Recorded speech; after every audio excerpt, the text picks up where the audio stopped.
मातरं मुनिं लक्ष्मीनाथसमारम्भां नाथयामुनमध्यमाम् अस्मदाचार्यपर्यन्तां वन्दे गुरुपरम्पराम्।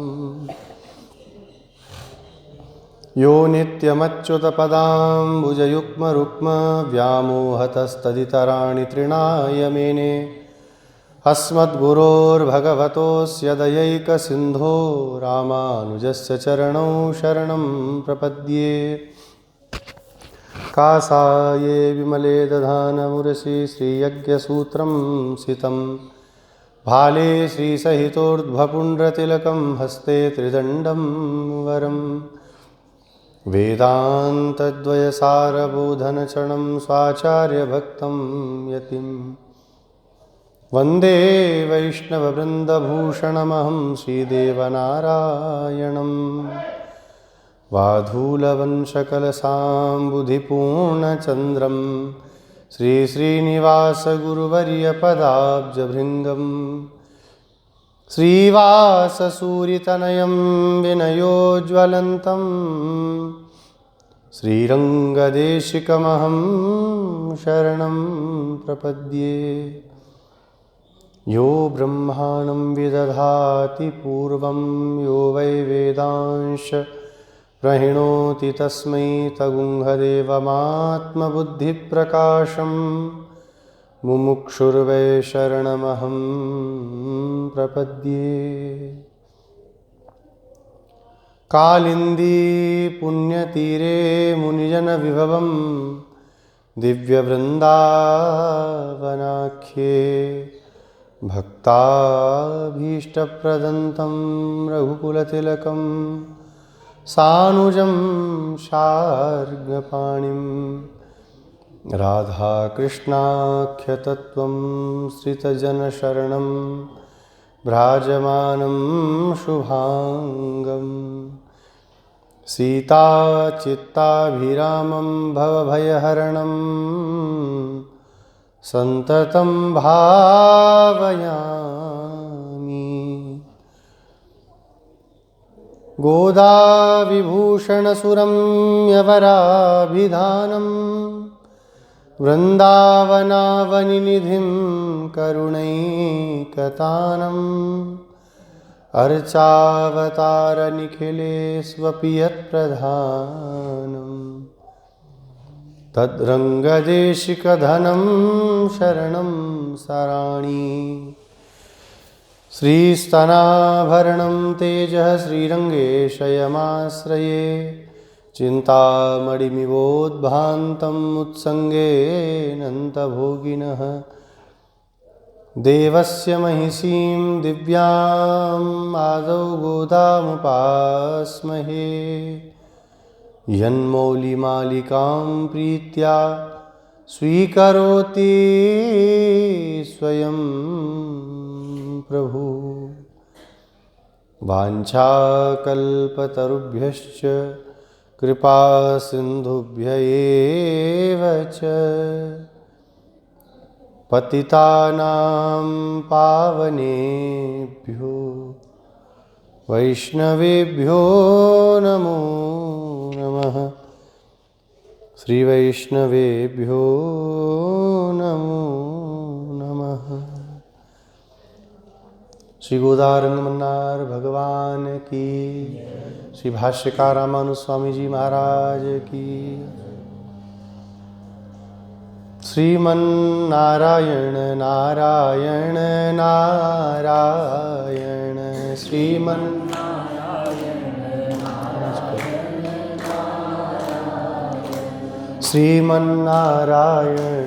नारायण नारायण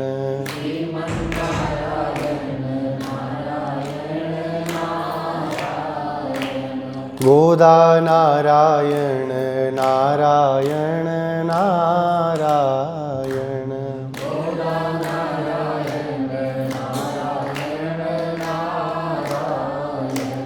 रंग नारायण नारायण नारायण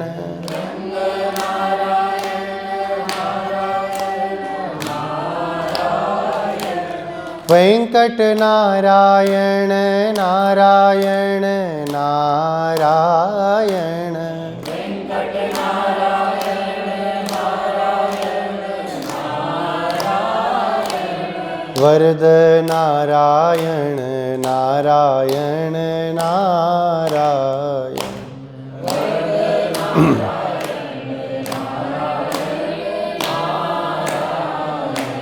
संपत नारायण नारायण नारायण, संपत नारायण नारायण नारायण, यतिवर नारायण नारायण नारायण, यतिवर नारायण नारायण नारायण, गुरुवर नारायण नारायण नारायण, गुरुवर नारायण नारायण नारायण, श्रीमन्नारायण नारायण नारायण,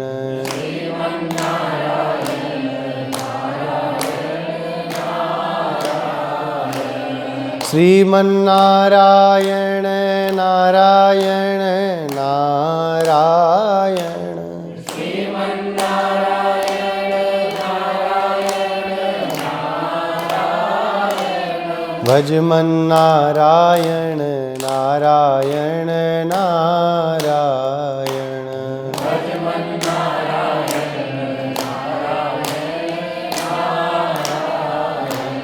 श्रीमन्नारायण नारायण नारायण,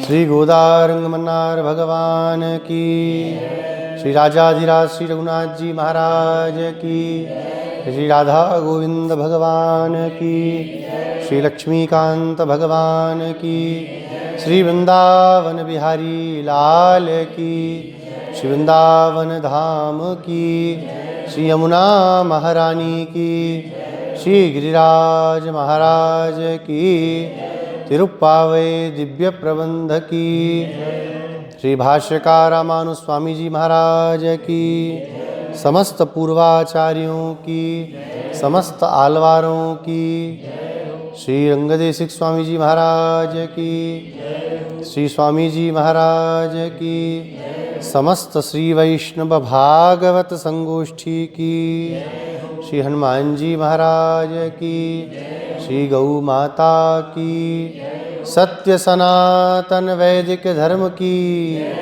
सत्य सनातन वैदिक धर्म की, अखंड भारतवर्ष की जय जय श्रीमन्नारायण, जय जय श्री भाष्यकार। अखिल हे प्रत्यनीक कल्याण गुणैकतान श्वेतर समस्त वस्तु विलक्षण सच्चिदानंद घन भक्त वांछा प्रपूरक वैकुंठ निलय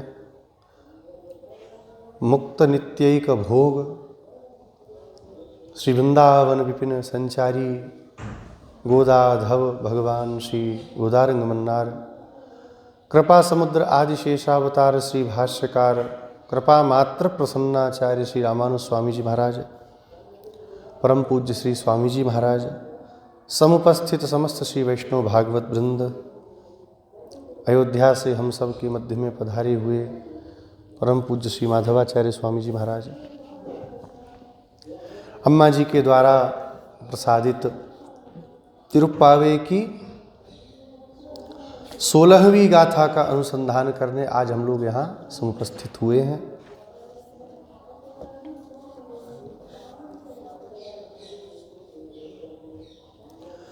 पूर्व की गाथाओं में अम्मा जी एक एक सखी को जगा रही हैं। कितनी जगी सखियां? 10। भाव क्या है? 10 ही सखी हैं? बोले नहीं, सोए हुए जितने हैं सबको जगा रही हैं। सोए हुओं को जगाना चाहिए। संसार के मोह में जो फंसे हुए हैं, संसार के इस दलदल में जो डूबे हुए हैं, उनको भगवान की ओर ले जाना ही जगाना है। भगवान की तरफ चलो। कब तक? मोह निशा में बहुत दिन सोए, जाग सके तो अब जाग रे। अब तो जगना चाहिए, अब तो भगवान की तरफ चलना चाहिए। यही कहना, जगाना है। जगा करके अब कहाँ पहुँच गई कल? नंद महल के बाहर। यहाँ आकर के अम्मा जी सीधे अंदर जा सकती थी? नहीं। भगवान की प्राप्ति में कोई एक मध्यस्थ होना बहुत जरूरी है। बिना मध्यस्थ के पहुंच गई थी कौन? शूर्पणखा। कोई मध्यस्थ होता तो शूर्पणखा के नाक कान तो नहीं ही कटते। भगवान कहते कि वही कृष्णावतार में गोपी बनेंगे तब आ जाना। बहुत से मिले थे। दंडकारण्य में इतना सुंदर रघुनाथ जी का रूप, भगवान को देख करके बड़े बड़े ऋषि मुनि जो केवल वायु भक्षण करते थे, स्त्री भावापन्न हो गए। बोले हम आपकी पत्नी बन के आपके साथ रहेंगे। राम जी बोले अभी एक पत्नी व्रत है, अभी नहीं। द्वापर में गोपी बन के आना। गोपियां बन के आए। भगवान कह देते कोई बिचौलिया होता तो, शूर्पणखे अभी तुम थोड़ा इंतजार करो, द्वापर में हम तुम्हें स्वीकार करेंगे। लेकिन नाक कान कट गए। क्या दुर्गति हुई? क्योंकि बिना किसी मध्यस्थ के जोर जबरदस्ती से उस दरबार में पहुंच गए। जोर जबरदस्ती संसार के दरबार पे नहीं चल पाती। जज से भी मिलना होता है तो मुंशी जी बैठे रहते हैं, तब कूदते दौड़ते चले जाओ तो जज कहेगा पहले पुलिस वालों बोला उसको बाहर भगा, दो डंडा और लगवा उसको। कैसे उच्छृंखल होकर के अंदर प्रवेश कर गया। भगवान के यहाँ भी जब अंदर जावे तो भगवान के निज मंदिर में, भगवान के दिव्य धाम में जब प्रवेश करे तो वहाँ पर जो द्वारपाल हैं, रक्षक हैं, उनको भी प्रणाम करना चाहिए। क्यों करना चाहिए? कितना बड़ा सौभाग्य भगवान ने इनको दिया। अनंत कोटि ब्रह्मांडों की रक्षा करने वाले भगवान, और उनकी रक्षा करने के लिए एक बेंत लेकर के बैठे हैं। इनसे सौभाग्यशाली कौन होगा? सबकी रक्षा करने वाले प्रभु की रक्षा का भार लेकर के बैठे हैं कि हमको रक्षा करनी है। भगवान की रक्षा कोई क्या करेगा? लेकिन भगवान तब भी इनको ये सौभाग्य देते हैं कि हमारी रक्षक होकर के आप बैठो। है कि नहीं सौभाग्य की बात?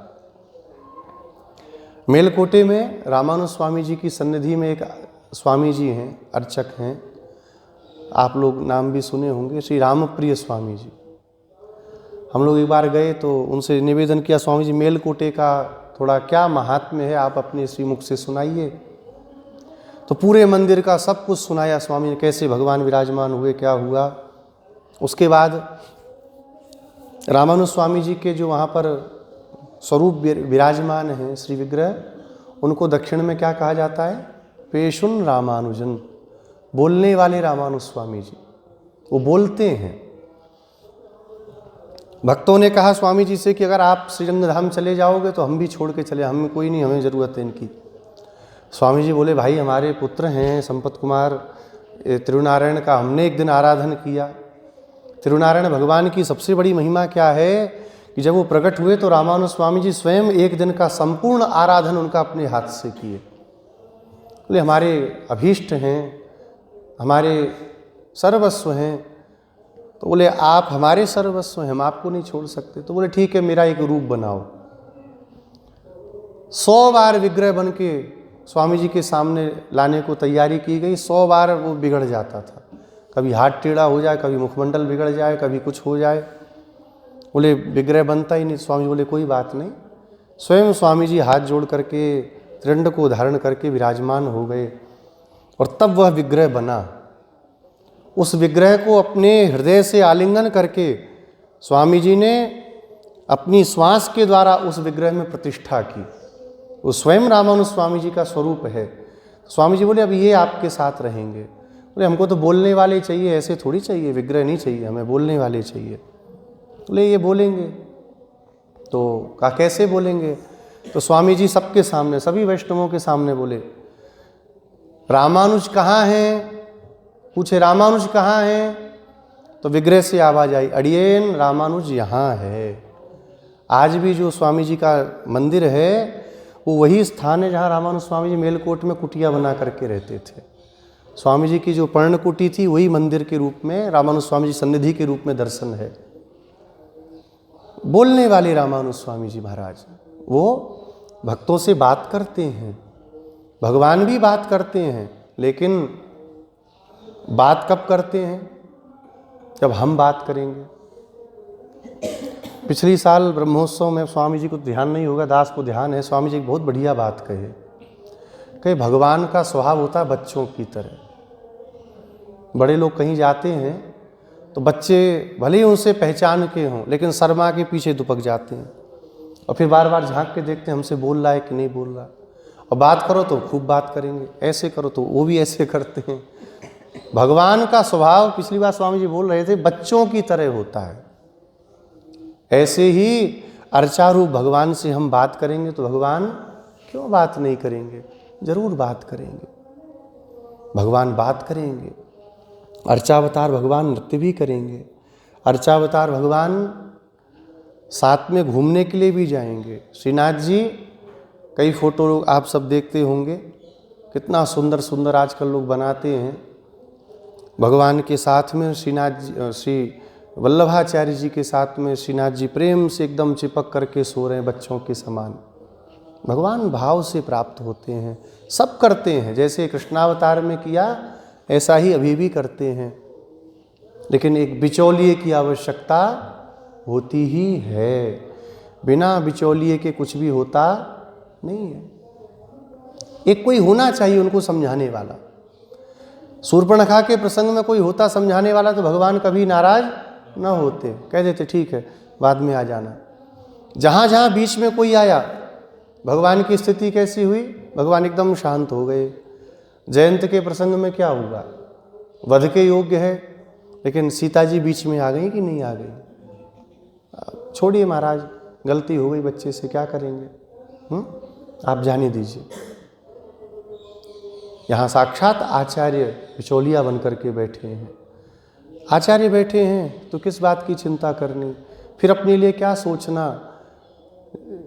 प्रपन्न वैष्णव का स्वरूप मिट्टी खेलते हुए बच्चों के समान होना चाहिए। मिट्टी खेलने वाले बच्चे कितने आनंद में रहते हैं, उनको अपनी कोई चिंता नहीं। नया कपड़ा भी पहनते तब भी उसको उछाल उछाल के अपने ऊपर डालते हैं। भगवान का श्रृंगार करती हैं मैया, बढ़िया इधर जूड़ा बांध देती हैं, मोर पंख लगा देती हैं, मुक्ता का हार पहना देती हैं, चरणों में पायल पहना देती हैं, और जैसे ही बगल जाती हैं दौड़ पड़ती मिट्टी खेलने। एक दिन मैया नाराज होके बोली, पूरा सुअर है तू पिछले जन्म को। ओ भगवान तो बहुत खुश हो गए। बलदाऊ भैया की ओर देख के बोले, भैया मैया वो अंतर्यामी है रही है। बोले कैसे लाला? बोले मैया को कैसे पता चली मैं सुअर हतो पिछले जन्म में? सुअर तो था ही, 12 अवतार लेकर के आया। भगवान भी मिट्टी से खूब खेलते हैं, आनंद लेते हैं। इतना आनंद लेते हैं, इतना आनंद लेते हैं कि गोबर में सन जाते हैं। मैया डांटती भी हैं तब भी नहीं मानते। ऐसा ही स्वभाव भगवान हमारे लिए भी दिखाएं, लेकिन कोई एक बीच में होना चाहिए। स्वच्छंद होके भगवत सन्निधि में कभी जाना नहीं चाहिए। इस गाथा में अम्मा जी यही बात समझा रही, ये मूल बात इस गाथा की है। हमको भगवान के पास जाना है तो आचार्य संबंध, भागवत संबंध लेकर के ही जाना है, अपने से मुँह उठा के नहीं जाएंगे। प्रार्थना करते हुए कहती हैं, नायक तया स्थित नंद गोपाल मंदिर पालक, प्रकाशमान ध्वजतोरण द्वारपालक, मणिकपाट यंत्रम उद्घाटय, गोपकन्यानाम अस्माकम अपेक्षा परिकरे मायी मणिवर्णः, पूर्वेद्युरेव उक्तिमदात् परिशुद्धा भूत्वा गच्छामः, शय्यात उत्थानाय गातुं मुखेन प्रथमं निषेधं मा कुरु, मातः त्वं स्निग्ध स्थितकपाटम् उद्घाटय, भोजानीता अस्मच्छन्दः। देखिए गाथा का कितना आनंद है। बोलते बोलते मैं बहुत देर से यही सोच रहा था कि रामानुज स्वामी जी की बात कहाँ से आ गई, भूल ही गया था, अब याद आ गई। रामानुज स्वामी जी का श्री विग्रह विराजमान हुआ मेलकोटे में, और श्री रामप्रिय स्वामी जी बताए कि हमारे वंश को मंदिर की सेवा सौंप दी गई।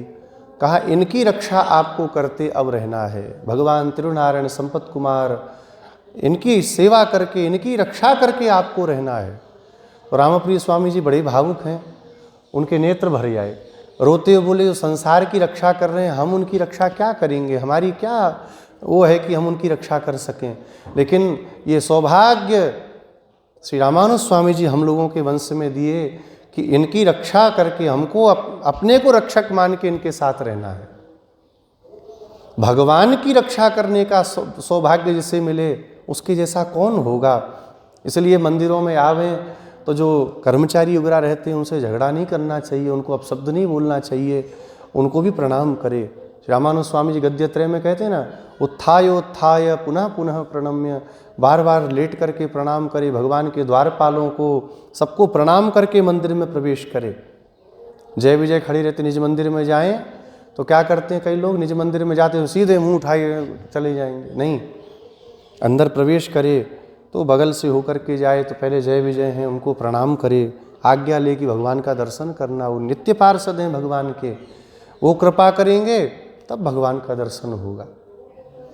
ऐसे उंगली रहती है उनको सावधान करते हैं, भगवत सन्निधि में बहुत सावधान होकर के जाना, प्रमाद पूर्वक प्रवेश नहीं करना, समझाते हैं जय विजय, आचार्य के रूप में हैं। तो यहाँ पर कहती हैं नायक तया स्थित नंद गोपाल मंदिर पालक, नायक के समान, नायक के जैसे स्थित नंद गोपाल के मंदिर के पालक, रक्षक, इनको क्या कहती है, नायक हैं ये। सखियों ने पूछा, अरे गोदा दीदी ये बताओ, हमारे नायक तो भगवान हैं, आप इनको नायक क्यों कह रही हो? बोले उस नायक की भी रक्षा करने वाले महानायक यह हैं। एक दूसरा भी भाव है, नायक तया स्थित जो नंद बाबा हैं, ये विशेषण नंद बाबा का भी बन जाता है। नायक के समान जो नंद जी हैं, आज तुम सब बताओ री, अगर नंद बाबा इस ब्रजमंडल में ना होते तो क्या श्री कृष्ण का संयोग हम सबको प्राप्त हो पाता? कितना बड़ा तप करके इन्होंने श्री कृष्ण को पुत्र के रूप में पाया, और हम तो बस इनका संग पाके उनको पा चुकी। तो हमारे असली नायक तो श्री नंद बाबा ही हैं, इनके सिवा हमारा कोई नायक नहीं है। भगवान इनको अपना नायक मानते हैं। भगवान पुष्पक विमान पर विराजमान होकर के जब आए, कहाँ से? लंकापुरी से। तो भगवान सीता जी को दिखाते हैं, तो भगवान कहते हैं कि दूर से दिखा करके कहते हैं, राजधानी पितुर मम, सीते ये मेरे पिताजी की राजधानी है। 14 वर्ष हो गए दशरथ जी का परम पद हुए, लेकिन भगवान अपने भक्तों में कितने आसक्त हैं कि आने पर ये नहीं कह रहे कि हमारी अयोध्या है। भगवान क्या कह रहे हैं?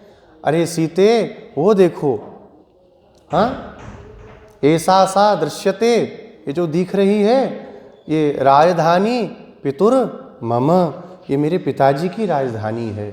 भगवान को भी अपना संबंध बताने में बहुत आनंद आता है। कोई अगर दशरथ नंदन कहे तो रघुनाथ जी बड़े प्रसन्न होते हैं। आप कौन हो? भगवान कहते हैं दशरथात्मज हूँ मैं दशरथ जी का बेटा हूँ। संबंध बताने में भगवान को बड़ा आनंद आता है। एक कथा हमारे पूर्वाचार्य व्याख्यानों में कहते हैं,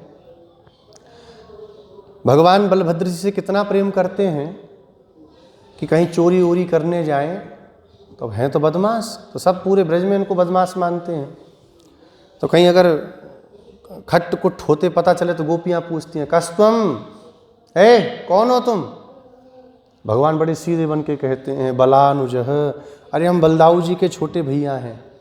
जैसे वो महात्मा है तो भाई बड़ा भाई महात्मा है तो छोटा भी भगवान सोचते हैं सब समझेंगे हम भी महात्मा है, तो हमको भी भैया के चलते लोग महात्मा मान जाएंगे, हमें कोई डांटेगा वाटेगा नहीं। भगवान कहते हैं बलानुजः, बलानुज कहने भगवान को जितना आनंद आता है उतना अपने को कृष्ण कहने में आनंद नहीं आता। नंदसुत कहने में, यशोदा नंदन सुनने में जो आनंद है भगवान को, वो आनंद कहीं नहीं है।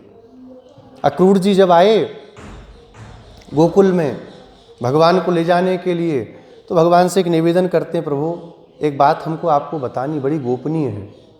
भगवान का कहिए। हमें भोजपति कंस ने बताया है कि देवकी जी और वसुदेव जी का 8वां गर्भ जिसको सोचते थे कि मार दिया, वो मरा नहीं, वो तो कोई और ही था। देवकी जी के 8वें पुत्र तो आप हैं।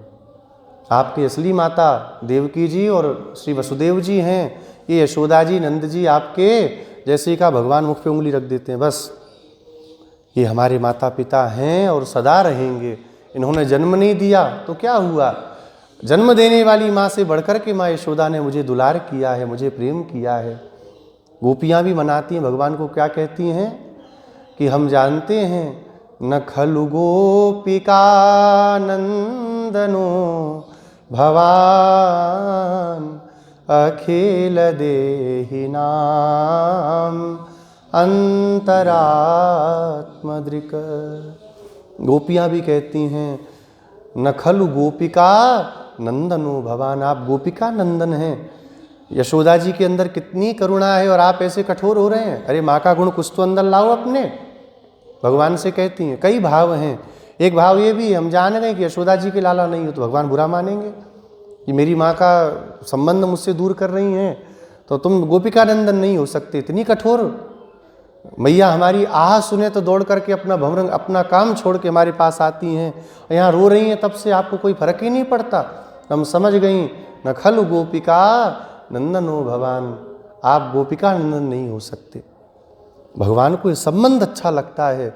तो नायक के समान स्थित जो नंद बाबा हैं, उनके मंदिर, उनके भवन के पालक, आप उनकी रक्षा करने वाले हैं। आप कृपा करिए। जब इस रक्षक ने सुना, गृहपाल ने सुना, तो प्रसन्न होकर के बोला क्या काम है? बोले हमको अंदर जाना है। अच्छा ठीक है जाओ। अम्मा जी अंदर की ओर आई। अंदर आकर के देखा तो बड़ा सुंदर स्वर्ण से जड़ा हुआ द्वार, बहुमूल्य हीरे माणिक्य जिस पर जड़े हुए हैं, ऐसा दिव्य द्वार बंद है। उस द्वार को देख करके द्वार के दोनों ओर समीप में छड़ लेकर के खड़े हुए द्वारपालों को अम्मा जी प्रणाम करने लगी। पहला प्रणाम किसको किया? मंदिर का जो रक्षक है, तो उस रक्षा करने वाले हैं। और दूसरा प्रणाम किसको कर रही हैं? द्वारपालों को, जो दरवाजा खोलने वाले हैं। प्रकाशमान ध्वज तोरण द्वारपालक, सुंदर प्रकाशमान ध्वजा जिस भवन के ऊपर लहरा रही है, तोरण बंधे हुए हैं, ऐसा जो सुंदर द्वार है। सुंदर गरुड़ जी का चिन्ह बना है ध्वजा में और ध्वजा लहरा रही है। मंदिर में ध्वजा का दर्शन करते हैं तो ध्वजा देख के आनंद होता है। आहा, भगवान की ध्वजा का दर्शन हो गया। जगन्नाथपुरी जाइए, वो विशाल भगवान का वह सुदर्शन चक्र ऊपर विराजमान है। और जब दूर से जाइए तो भगवान की वो ध्वजा लहराती रहती है। तो जब दूर से ध्वजा दिखती है तो कितना आनंद होता है। आहा, देखो जगन्नाथ भगवान के पास आ गए। ध्वजा को देख के ही लगता है अब तो भगवान के जगन्नाथ जी के पास ही आ गए। आनंद होता है ना। तो ध्वजा को देख करके प्रसन्न हो गई। अभी तक तो संसारी घरों को देखती थी, अब ध्वजा दिख गई, यही हमारे श्याम सुंदर का भवन है। और सुंदर तोरण लगे हुए हैं। ऐसा जो द्वार है, उस द्वार को खोलने वाले हे द्वारपाल जी, मणिकपाट यंत्रम उद्घाटय, इस मणिमय स्वर्ण से जड़े हुए, मड़ियों से जड़े हुए इस द्वार को, इस यंत्र को, अंदर लगा हुआ जो यंत्र है, पहले वो ऐसे खोलने वाला होता है ना पुराने घरों में, कहीं कहीं पर कुंडी भी लगाते हैं, तो उसको खोल दीजिए। उद्घाटय, खोल दीजिए। इस द्वार को खोल करके आप हमारे ऊपर उपकार करिए। हम आपका उपकार प्राप्त करके श्री कृष्ण तक जाना चाहती हैं। पग पग पर सबका उपकार, पुरस्कार हमको मिलना चाहिए। भगवान का कोई प्रेमी ऐसा ना हो जो हमारे ऊपर उपकार न करे। सबका उपकार करेगा तो भगवान फिर तिरस्कार नहीं कर पाएंगे। पाप तो अनेक जन्मों के इतने हैं कि भगवान देखते ही पहले में ही, कई लोग होते हैं ना देखते ही रिजेक्ट कर दिए जाते हैं, वही वाला हाल हमारा है। लेकिन इतनों का पुरस्कार रहेगा तो भगवान रिजेक्ट भी नहीं कर पाएंगे। आप भी हम पर कृपा करिए। कहा क्या करने आई हो, क्यों आई हो यहाँ पर? ये द्वार इतने सवेरे नहीं खुलता है, जानती नहीं हो? ये थोड़ी देर में लाला जगते हैं, छोटे छोटे बालक हैं, आराम से उठते हैं। तुम यहाँ क्या करने आई हो? तुमको देख करके हमारे मन में शंका हो रही है। जब कहा शंका हो रही है, जब कहा शंका हो रही है तो कहा भाई हमसे क्या शंका, हम तो बच्चियां हैं, छोटी छोटी गोपियां हैं। कहा जब से श्री कृष्ण का जन्म यहाँ हुआ तब से ब्रज सारा शंका से भर गया, सब भयभीत हो गए ब्रज में। बोले भगवान का जन्म हो तो शंका नष्ट होती है, भय नष्ट होता है, और आप कह रहे हो कि शंका से भर गया ब्रजमंडल। अरे रघुनाथ जी जब हुए तो सारी की सारी अयोध्या आनंद से भर गई। क्या आपको नहीं पता? द्वारपाल ने कहा उसका नाम सुना है, क्या था? अयोध्या न योधितुम योग्या, जिसको कोई जीत ही नहीं सकता। नगरी का नाम ही कितना अच्छा। दूसरा महाराज कौन है अयोध्या के? श्री दशरथ जी, शंबरासुर जैसे महान असुर का उद्धार करने वाले। फिर इसके बाद में मंत्रियों में श्री वशिष्ठ जी जैसे महातेजस्वी, ऐसी अद्भुत सेना की देवता भी सहायता मांगने के लिए अयोध्या आते हैं कि महाराज हमारी सहायता करो। 4 लाला हैं और चारों लाला इतने बढ़िया हैं, एक दूसरे का साथ देते हैं, प्रेम से रहते हैं। अयोध्या में क्या भय है जो आप बात करते हो? गोकुल छोटा सा एक गांव, महाराज कौन? नंद जी 90 साल की आयु बिचारों की, बूढ़े बड़े गोप, बड़े हृदय के बड़े कमजोर। कोई चिल्ला के बोले तो नंद बाबा का हृदय कांपता, भाई कुछ बात हो गई क्या, किसी को कोई कष्ट हो गया?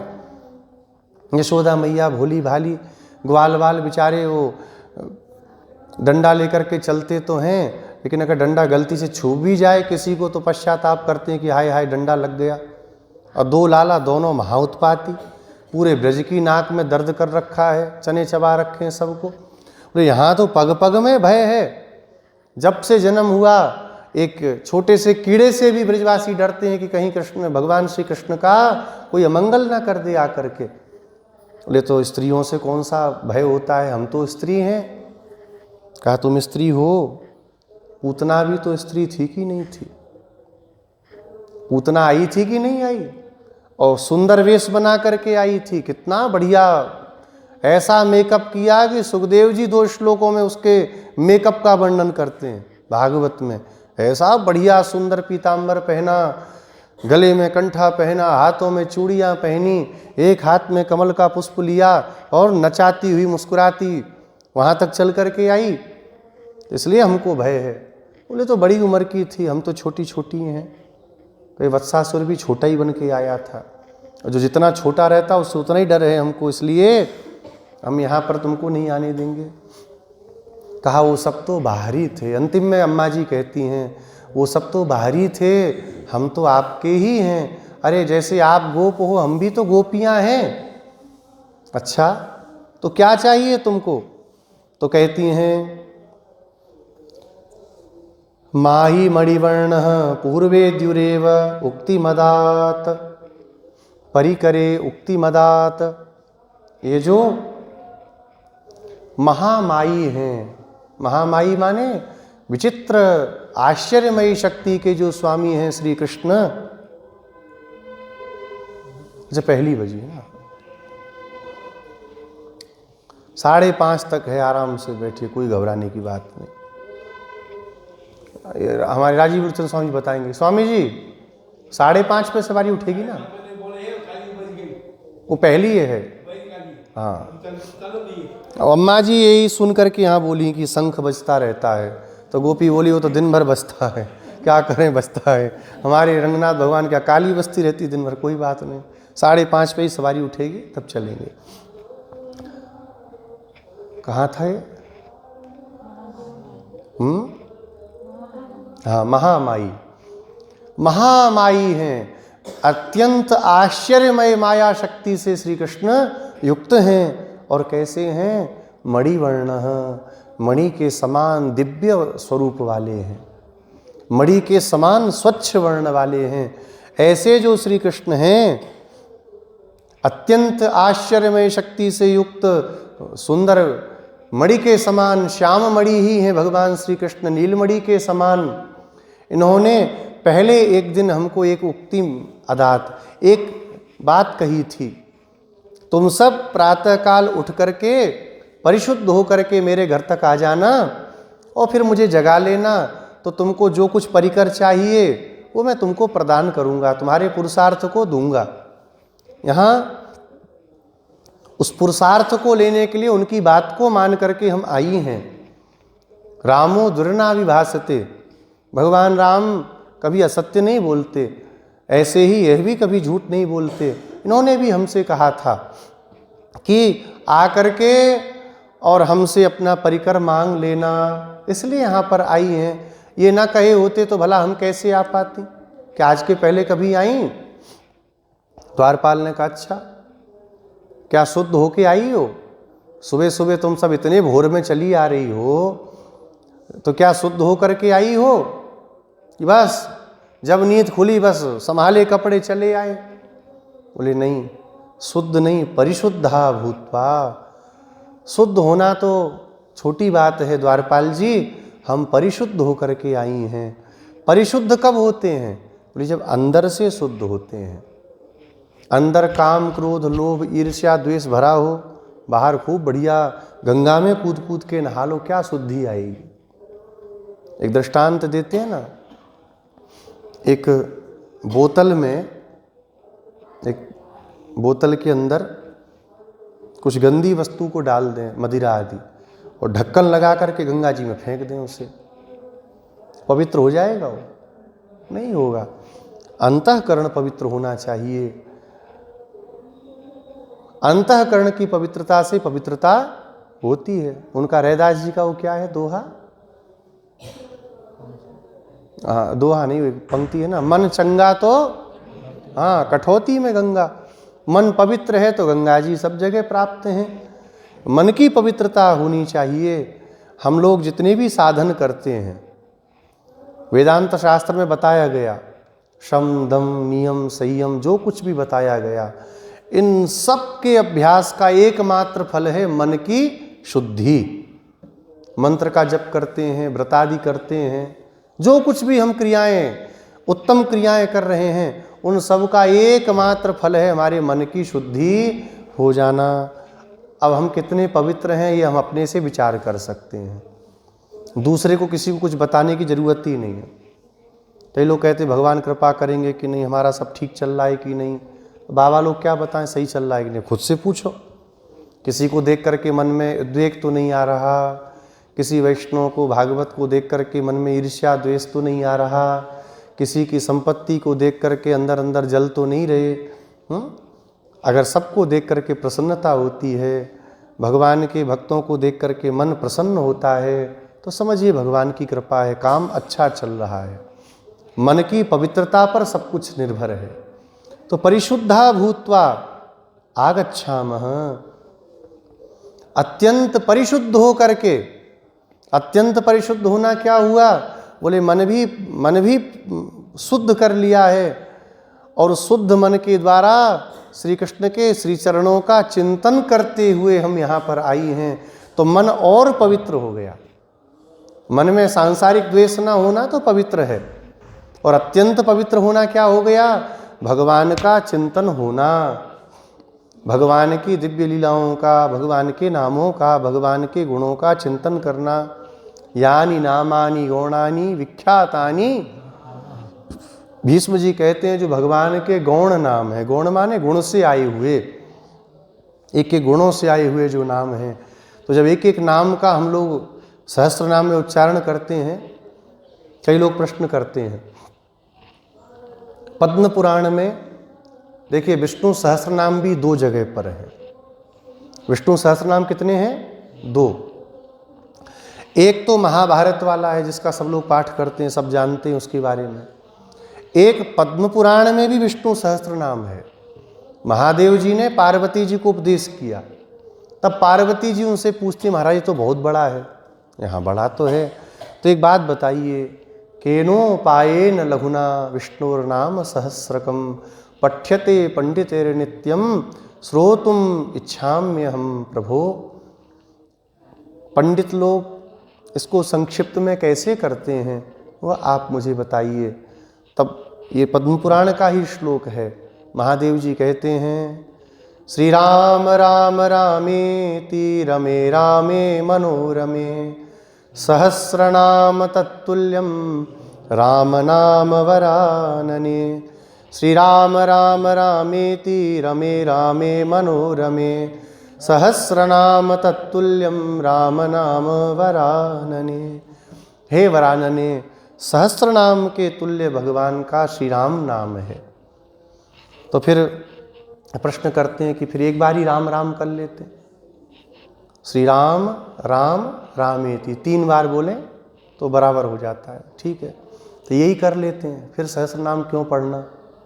अब क्यों पढ़ना पर हमारे आचार्य लोग बतलाते हैं। भीष्म जी कहते हैं, यानी नामानि गौणानि, जो गुण से आए हुए नाम हैं, जो विख्यात नाम हैं, तो जब एक एक नाम का हम उच्चारण करेंगे तो तत्त भगवान के गुणों का, भगवान की लीलाओं का स्मरण होगा कि नहीं होगा। वैष्णव कोई कार्य पुण्य के लिए नहीं करते हैं। हम कोई भी चाहे मंत्र जप करें, चाहे व्रत करें, ये हम पुण्य कमाने के लिए नहीं करते हैं। किस लिए करते हैं? भगवान की प्रसन्नता के लिए और अपने अनुसंधान के लिए। बात समझे? अपना अनुसंधान, हम भगवान के हैं, उनकी सेवा करना हमारा कर्तव्य है, ये अनुसंधान बना रहे, इसके लिए हम लोग सब करते हैं। अब जिसको पुण्य चाहिए वो बोल रहे हैं श्री राम राम रामेति रमे रामे मनोरमे, लेकिन एक एक नाम में जो रस मिलेगा क्या वो इसको बोलने से मिल सकता है? यद्यपि राम नाम में भी बहुत रस है, कोई मना नहीं है, लेकिन एक एक नाम का जो रस है वह नहीं प्राप्त हो पाएगा। इसलिए हम लोग एक एक सहस्र नाम के नामों का पाठ करते हैं।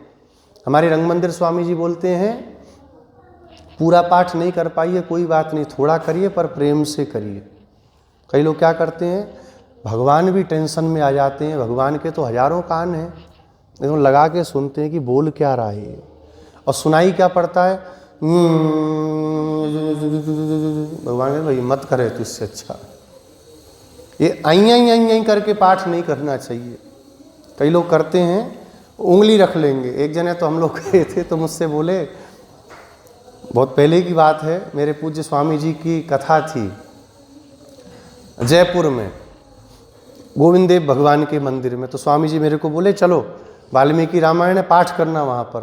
मैं कहा ठीक है स्वामी जी। गए, वाल्मीकि रामायण या भागवत जी ऐसे कुछ था, अब बहुत छोटा सा था, ये होगा 2012-13 की बात होगी, 13-14, उसके पहले की है, हाँ तो और पहले की होगी, हाँ सही कह रही, मैं बहुत छोटा ही था। तो वहाँ पे पाठ करने बैठा तो सब लोग तो 15-16 अध्याय कर जाते थे, मेरा 2 ही अध्याय हो पाता था। तो एक जने बोले मेरे को, गुरु भाई हैं मेरे, कहे ऐसे कभी पाठ वाठ नहीं होता है, एक पाठ होता है दृष्टि से, पन्ना फेर दो, और नहीं ज़्यादा तुम्हें अगर करना हो तो उंगली फेरो फिर। तो ऐसे पाठ से तो भाई नहीं करो पाठ, अच्छा है।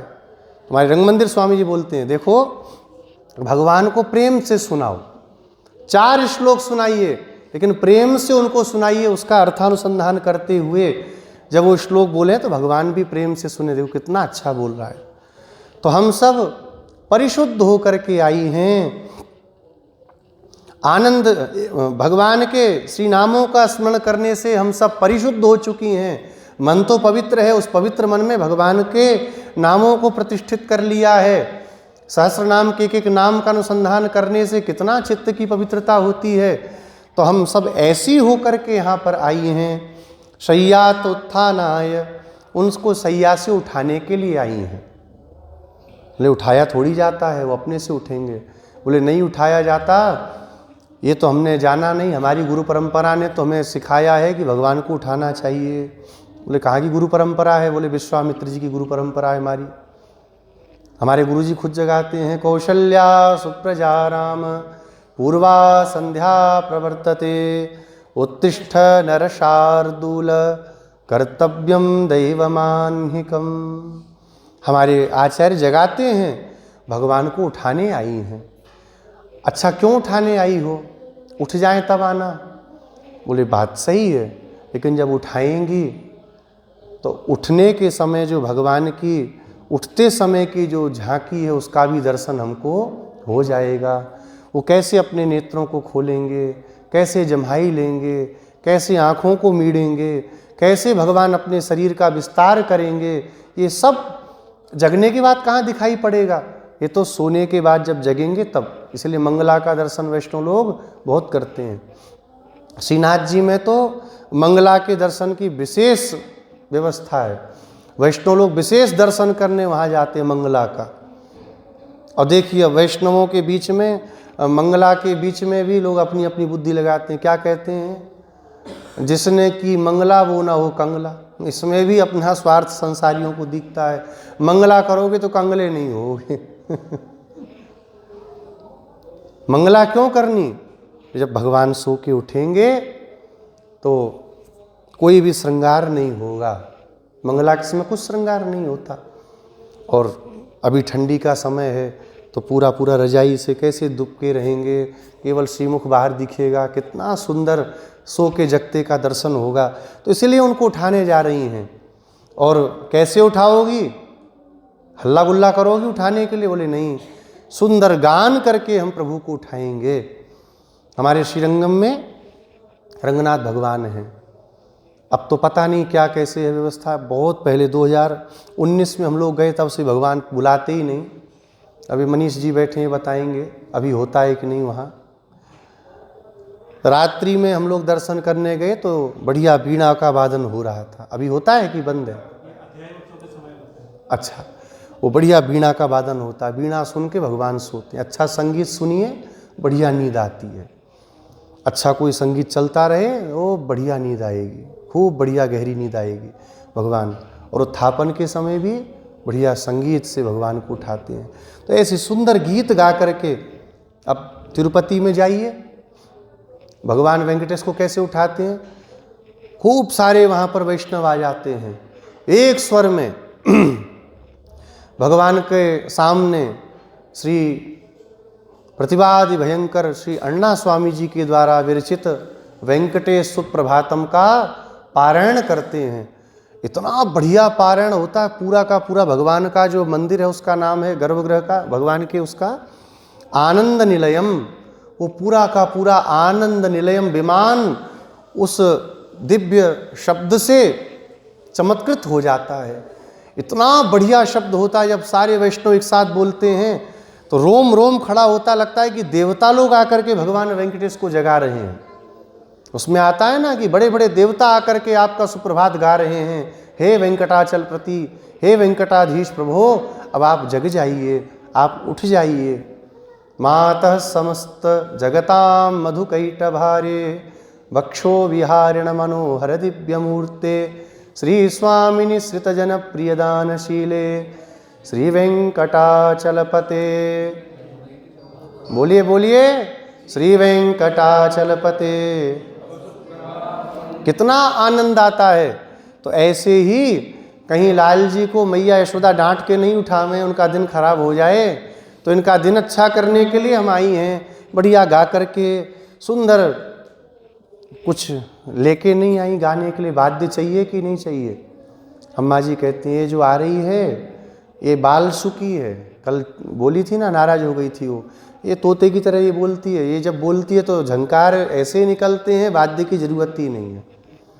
सुरीला व्यक्ति हो तो वाद्यों की विशेष जरूरत भी नहीं है, और बेसुरा हो तो कितने वाद्य बजाओ। इतनी सुरीली है कि जब बोलती है तो लगता है कानों में कोई मिश्री घोल रहा है। इसलिए इसको लेकर के आई हैं। और सखियां हैं हमारे पैरों में जो नूपुर हैं, वो भी बढ़िया सुंदर शब्द करते हैं। ऐसे सुंदर शब्दों से, और ताली तो है ना, ताली बजा बजा करके मुख से गीत गा करके इनको उठाएंगी। मुखेन प्रथमम निषेधम मां कुरु मातः। हे माँ, माँ कहती हैं द्वारपाल को, अर्थात माँ के समान आप वात्सल्यमयी हो जाओ।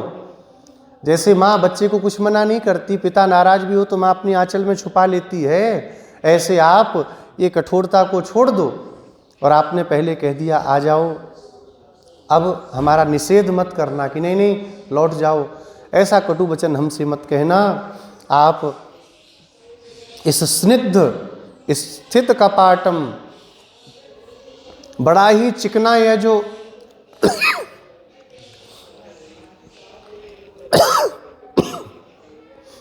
बड़ा ही सुंदर चिकना ये जो द्वार है, इस द्वार को आप आकर के स्वयं खोल दीजिए। द्वारपाल ने कहा तुम ही सब खोल लो आकर के। कहा नहीं, ये इतना स्निग्ध हो चुका है द्वार कि हमारा हाथ लग करके तो फिसल जाएगा। ये द्वार वही खोल सकता है जिसको रोज खोलने का अभ्यास हो। भगवान के अपने मंदिर में आप देखो, जगमोहन में चल करके रंगनाथ भगवान के कई कई खंबे के विग्रह हैं, एकदम चिकने हो गए हैं। कैसे? ये गोष्ठी तो 200 साल से सब पा ही रहे हैं, और पाने के बाद घी रहता ही है चकाचक रंगनाथ भगवान की गोष्ठी में। तो कहाँ लगावे? तो खम्भों में ही पोत देते हैं, खम्बे सब चिकने हो गए।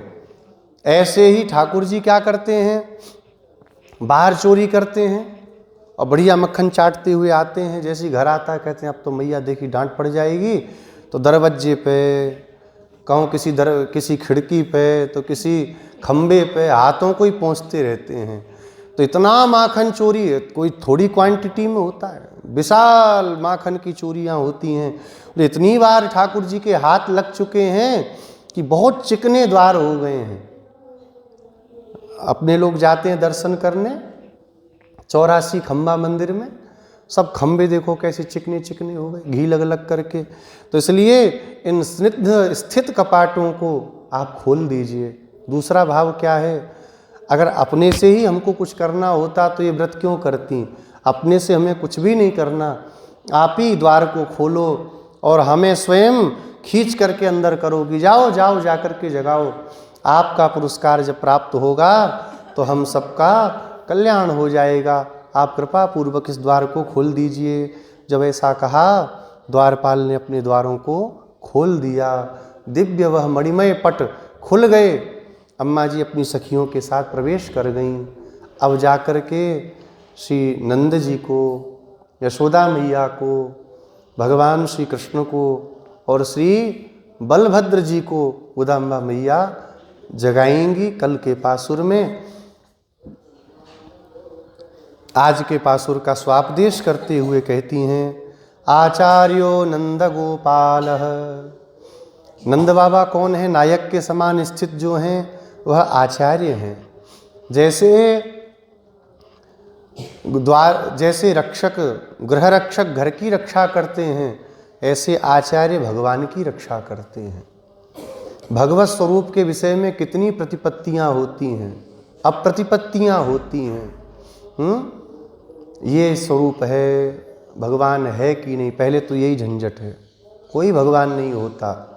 भगवान है, हाँ तो कौन भगवान है? ये भगवान है, तो अमुक भगवान है, तो अमुक भगवान है।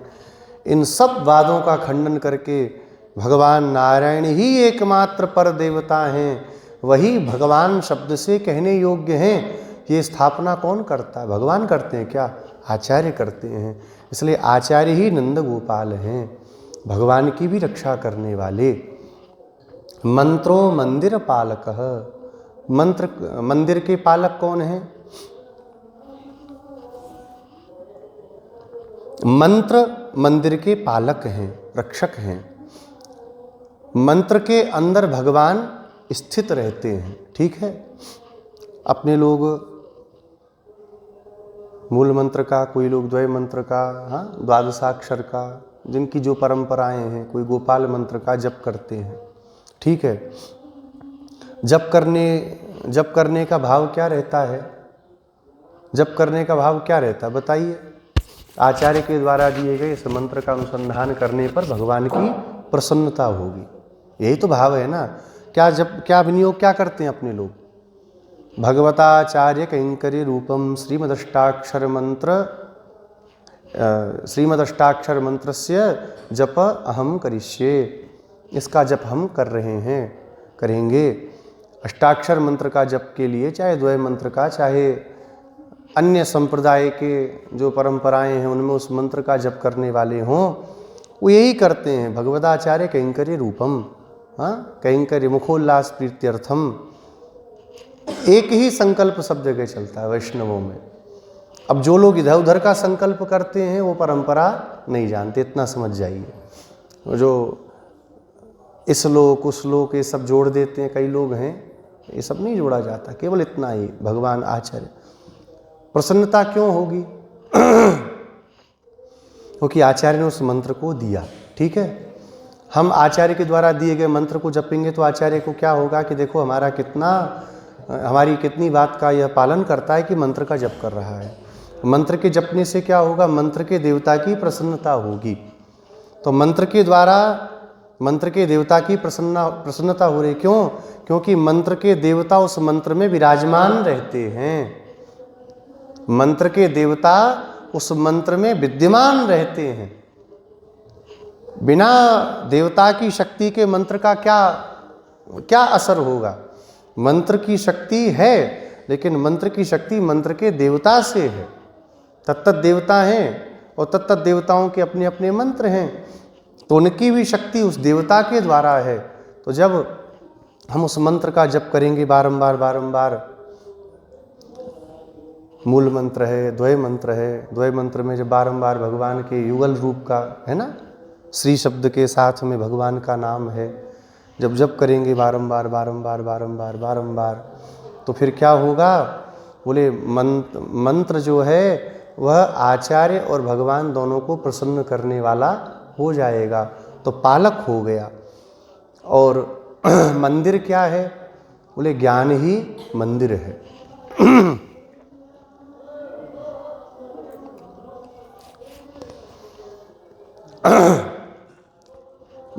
मंदिरम ज्ञानमत्रोक्तम नमो द्वारप उच्यते। मंदिर क्या है? जिस मंदिर में प्रवेश कर रही हैं वह ज्ञान है। ज्ञान क्या है? यह जीव भगवान के लिए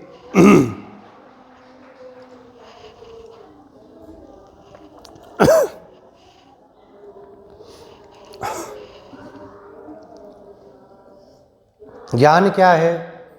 यह जीव भगवान के लिए है, यही ज्ञान है। इसके सिवा और कोई ज्ञान नहीं है। हम अपने लिए नहीं हैं, हम किसके लिए हैं? चतुर्थी विभक्ति से युक्त जो भगवान का स्वरूप है उस मंत्र में, उसके लिए हम हैं। मूल मंत्र में कौन है?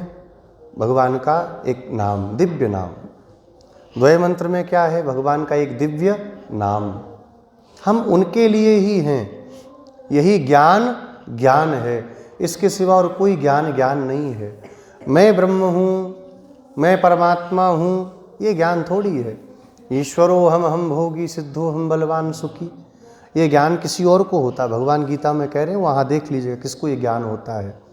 हम उनके दास हैं, हमारा स्वरूप है उनकी सेवा करना, भगवान की प्रसन्नता के लिए हमको सब कुछ करना, आचार्य की प्रसन्नता के लिए भगवान की सेवा करना। जो परम वैष्णव हैं उनका भाव और ऊपर हो जाता है। कुछ लोग भगवान की सेवा करते भगवान की प्रसन्नता के लिए, लेकिन जो परमैकांती वैष्णव हैं भगवान की सेवा करते हैं आचार्य की प्रसन्नता के लिए, कि आचार्य की प्रसन्नता होगी भगवान की सेवा करने पर, इसलिए भगवान की सेवा वह करते हैं। नमो द्वारप उच्यते, यहाँ पर द्वार के रक्षक कौन है? नमः। नमः शब्द पर हम लोग कल की परसों चर्चा कर ही चुके, तो फिर उसको क्या बोलना, समय भी हो रहा है। कपाट यंत्रम स्वातंत्र्यम, कपाट का यंत्र माने जो बंद करने वाली सांकर है वह क्या है? स्वातंत्र ही यहाँ पर कपाट यंत्र है। हम स्वतंत्र हैं, जो मन में आएगा करेंगे, जहाँ जो समझ में आएगा वो सुनेंगे, हमें कोई क्यों कुछ कहेगा, ऐसा जो भाव है स्वतंत्र होने का, यही क्या है? वो बंद करने का यंत्र है।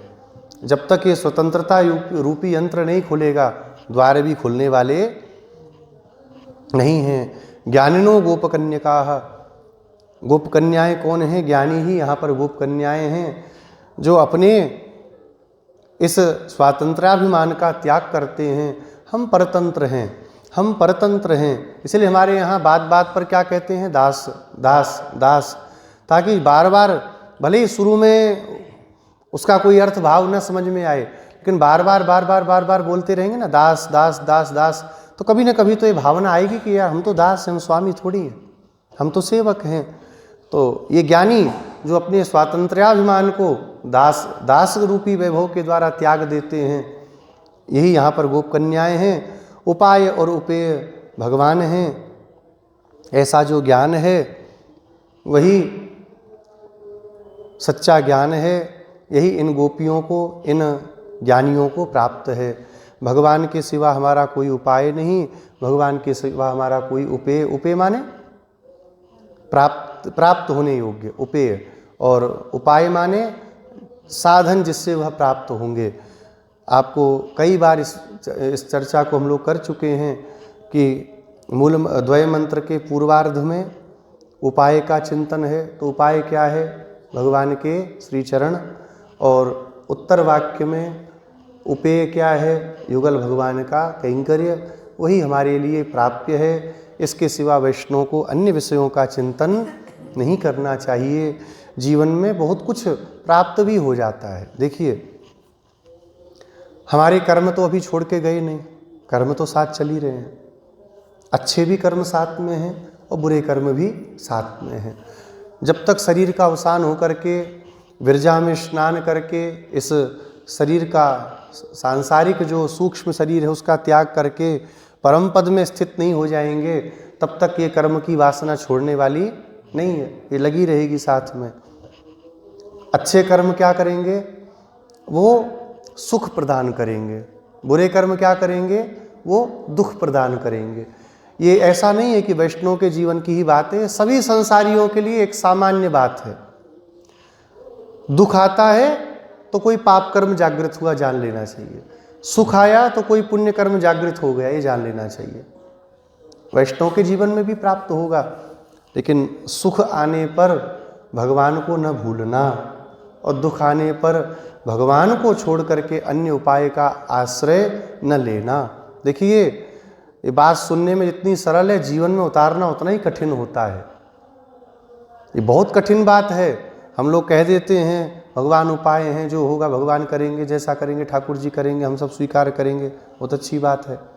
थोड़ा सा ऊटपटांग जीवन में आने लगे, सब कुछ करने भाग जाते हैं, कुछ भी नहीं छोड़ते। फिर कोई कह दे कि वहाँ अमुक जने हैं, वहाँ चद्दर चढ़ा जाओगे तुम ठीक हो जाओगे, वहाँ भी पहुँच जाते हैं।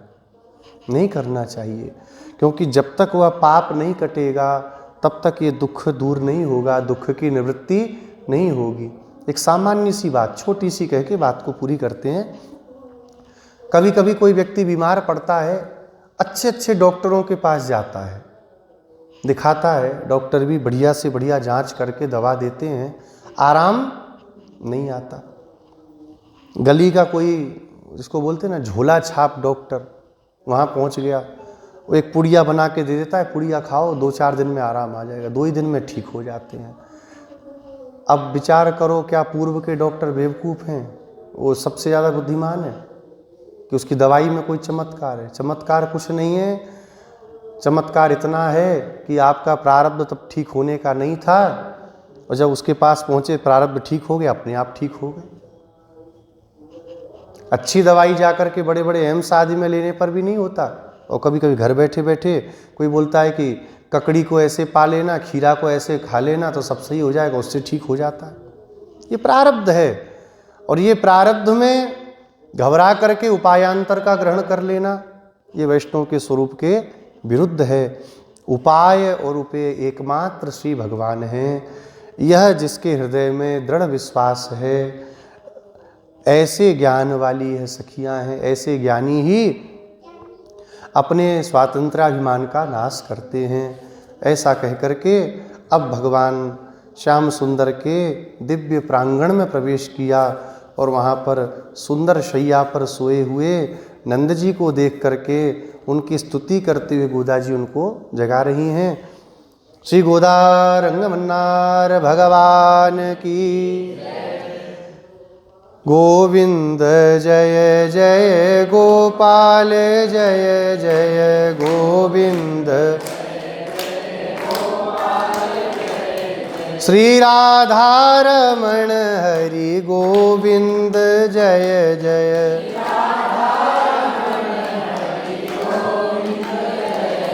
श्री गोविंद जय जय गोपाल जय जय।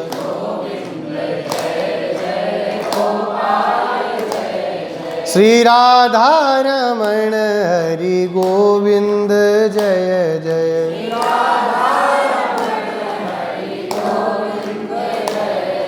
श्री गोविंद जय जय गोपाल जय जय।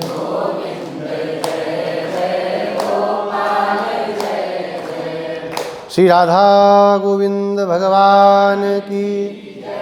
श्री गोदारंग मन्नार भगवान की। श्री भाष्यकार रामानु स्वामी जी महाराज की। तिरुप्पावय दिव्य प्रबंध की। श्री रंगदेशिक स्वामी जी महाराज की। श्रीमान श्री स्वामी जी महाराज की। समस्त श्री वैष्णव भागवत संगोष्ठी की जय जय श्रीमन्नारायण। जय जय श्री भाष्यकार।